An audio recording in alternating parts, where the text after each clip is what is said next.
Gurupyo Namaha. Welcome to your Divine Prayers channel. Learn chanting Sanskrit sloka with ease. The link for the previous parts is given in the description box. Today we will chant Dakshinamurti Stotram. Dakshinamurti is regarded to be the personification of the supreme or the ultimate awareness, understanding and knowledge.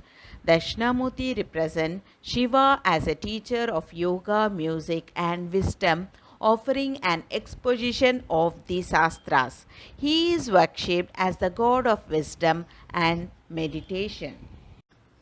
विश्वं दर्पण दृश्यमान नगरी तुल्यं निजान्तर्गतं पश्यन्नात्मनि मायया बहिरि ओद्भूतं यथा निद्रया यः साक्षात्कुरुते प्रबोध समये स्वात्मानमेवाद्वयं तस्मै श्री गुरु मूर्तये नम इदं श्री दक्षिणामूर्तये विश्वं दर्पण दृश्यमान नगरी तुल्यं निजान्तर्गतं पश्यन्नात्मनि मायया बहिरि ओद्भूतं यथा निद्रया यः साक्षात्कुरुते प्रबोध समये स्वात्मानमेवाद्वयं तस्मै श्री गुरु मूर्तये नम इदं श्री दक्षिणामूर्तये विश्वं दर्पणदुष्यमाननगरी तुल्यं निजान्तर्गतं पश्यन्नात्मनि मायया बहिरिवोद्भूतं यथा निद्रया यः साक्षात्कुरुते प्रबोधसमये स्वात्मानमेवाद्वयं तस्मै श्रीगुरुमूर्तये नम इदं श्रीदक्षिणामूर्तये बीजस्यान्तरि वाङ्कुरो जगदिदं प्राङ्गणेर्विकल्पं पुनः माया कल्पित देशकाल कलना वैचित्र्य चित्रीकृतं मायावीव विजुम्भ यद्यपि महायोगीव यः स्वेच्छया तस्मै श्री गुरुमूर्तये नम इदं श्री दक्षिणामूर्तये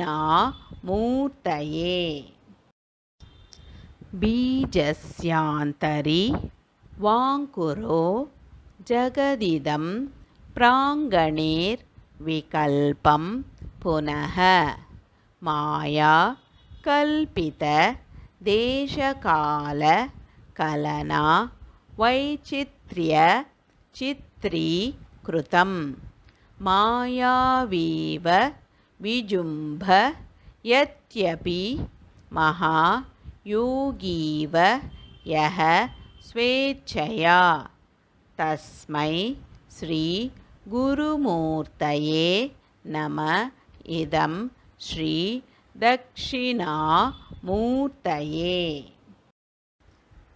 बीजस्यान्तरिवाङ्कुरो जगदिदं प्राङ्गणेर्विकल्पं पुनः माया कल्पितदेशकालकलना वैचित्र्यचित्रीकृतं मायावीव विजुम्भयत्यपि महायोगीव यः स्वेच्छया तस्मै श्रीगुरुमूर्तये नम इदं श्रीदक्षिणामूर्तये।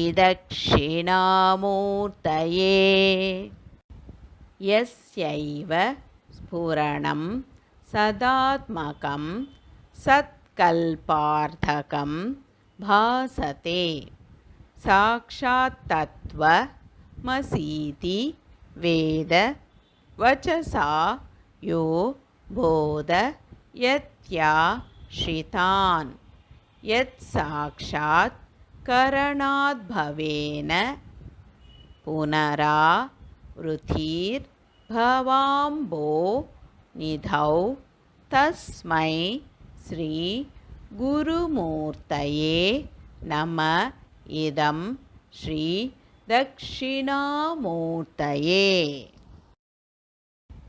यस्यैव स्फुरणं सदात्मकं सत्कल्पार्थकं भासते साक्षात्तत्त्वमसीति वेद वचसा यो बोधयत्याश्रितान्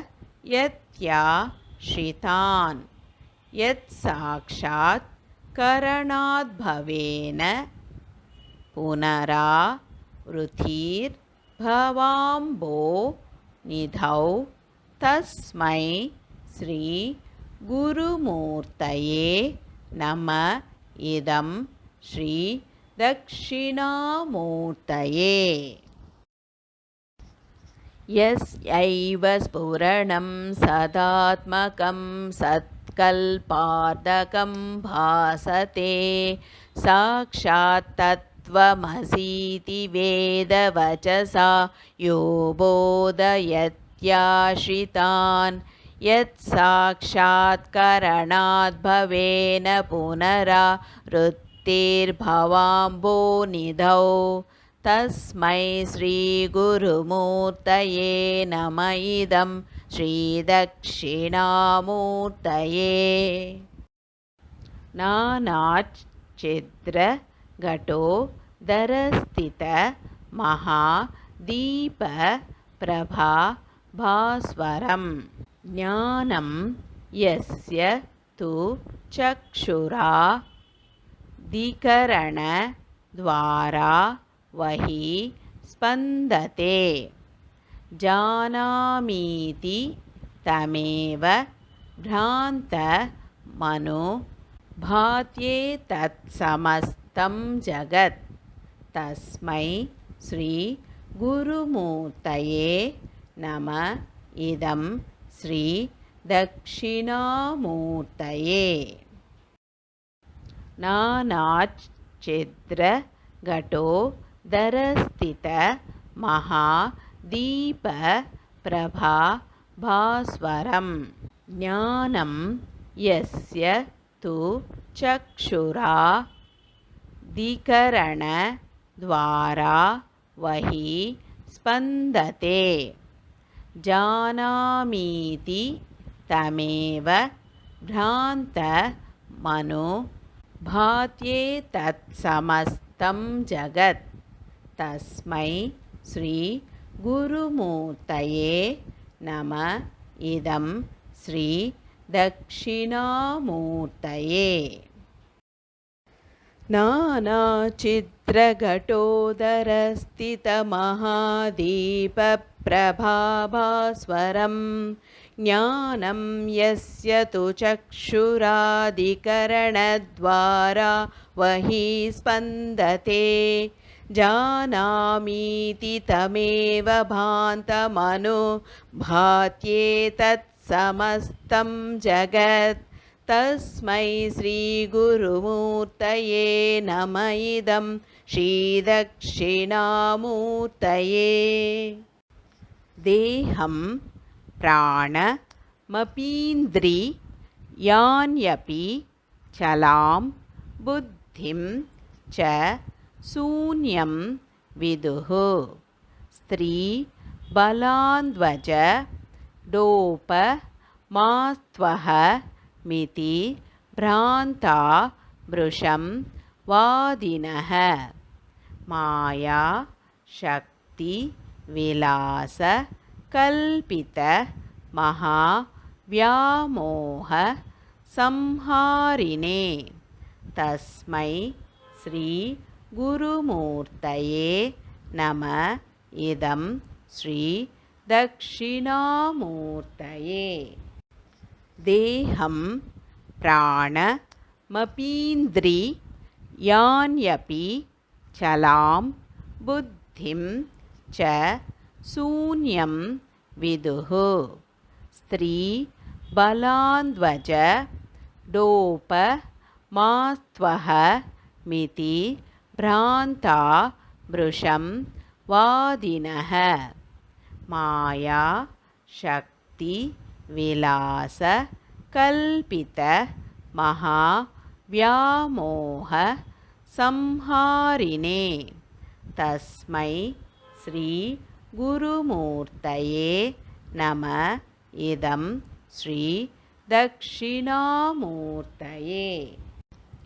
देहं प्राणमपीन्द्रियाण्यपि चलां बुद्धिं च शून्यं विदुः स्त्रीबालान्दजडोपमास्त्वहमिति भ्रान्ता वृषं वादिनः मायाशक्तिविलासकल्पितमहाव्यामोहसंहारिणे तस्मै श्रीगुरुमूर्तये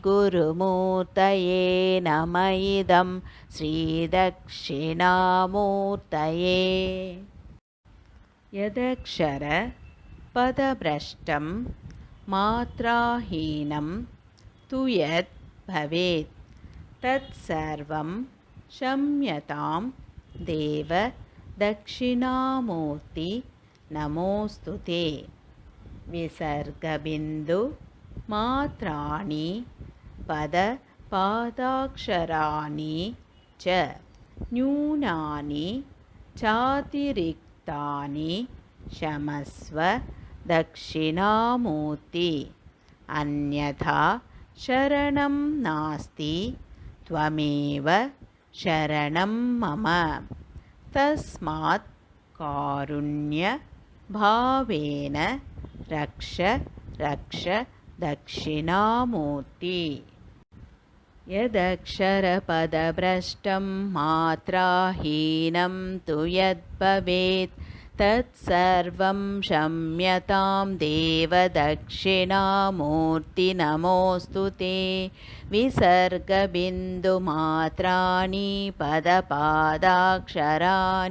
च न्यूनानि चातिरिक्तानि क्षमस्व दक्षिणामूर्ति अन्यथा शरणं नास्ति त्वमेव शरणं मम तस्मात् कारुण्यभावेन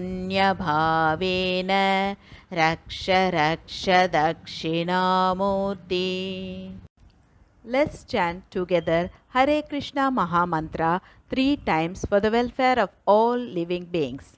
Hare Krishna Krishna Krishna Hare Hare Hare Rama